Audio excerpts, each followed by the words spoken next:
দেখুন, রজব মাসের মর্যাদার কারণ হলো সম্মানিত 4টি মাস আছে। কোরআনে আল্লাহ তাআলা সূরা তাওবায় একাধিকবার এ সম্পর্কে আলোকপাত করেছেন।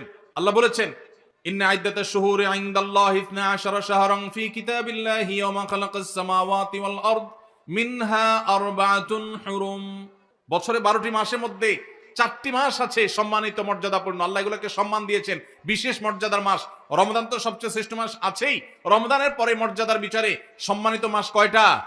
এই 4টার মধ্যে নবীজি সাল্লাল্লাহু আলাইহি সাল্লাম সহিহ বুখারীতে এই 4 মাসের ব্যাখ্যা বর্ণনা করতে গিয়ে তিনি বলেছেন, ফালাতুন মুতাওয়ালিয়াত, এই 4টার মধ্যে 3টা হলো ধারাবাহিক, জিলকদ, জিলহজ, মুহররম, আর চতুর্থ মাসটা হলো ওয়ারাজব মুদর আল্লাযী বাইনা জুমাদা শাবান, এই যে রজব মাসটা। তাহলে রজব মাসটা সম্মানিত 4 মাসের একটা, সেজন্য এই মাসটা মূলত মহিমান্বিত। এই মাসে নবীজি সাল্লাল্লাহু আলাইহি ওয়াসাল্লাম মেরাজ হয়েছে বলে অনেক ইতিহাসবিদগণ বলেছেন, আবার অন্য মাসে হওয়ার কথাও আছে। কিন্তু আসল তাৎপর্যের কারণ হলো রজব মাসটি হলো সম্মানিত 4 মাসের একটা। এটাও আমরা অনেকেই প্রথম শুনলাম জীবনে। যাই হোক, সে বিষয়ে কথা বলা আমার উদ্দেশ্য নয়।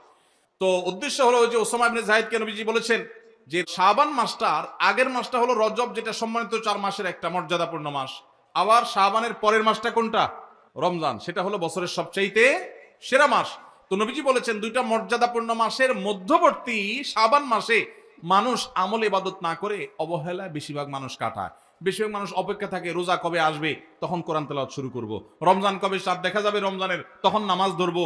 রমজান কবে শুরু হবে, তখন থেকে আমি তারাবি পড়া ধরবো, ভালো কাজ করা ধরবো।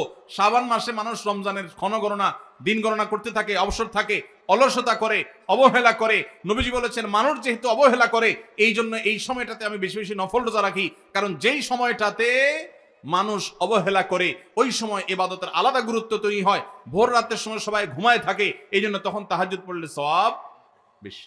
হুজুরের সবাই সালাম দেয়, রিকশাওয়ালা বেচারারা কেউ সালাম দেয় না। আপনি যা রিকশাওয়ালাদেরকে আসসালামু আলাইকুম বললেন কেন? কারণ তারা অবহেলিত, তাদেরকে মানুষ সালাম দেয় না। তাহলে তাদেরকে সালাম দিলে, হুজুরের সালাম দিলে যে সওয়াব হতো তার চেয়ে সওয়াব বেশি হবে, কারণ অবহেলিত, এদেরকে কেউ সালাম দিচ্ছে না। একজন গরিব মানুষ, একজন অভাবী মানুষ, সিএনজি চালক, তার গাড়িতে উঠছেন। মুসলমান হলে তার আচরণ হবে উঠে বসেই আসসালামু আলাইকুম বলবে। চেষ্টা করা যাবে না ইনশাআল্লাহ।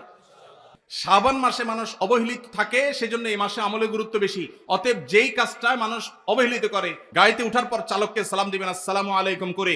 যে মালিক গাড়িতে উঠে বসে চালককে সালাম দিতে পারেন, সেই মালিকের মধ্যে অহংকার নাই ইনশাআল্লাহ, তিনি বিনয়ী মানুষ।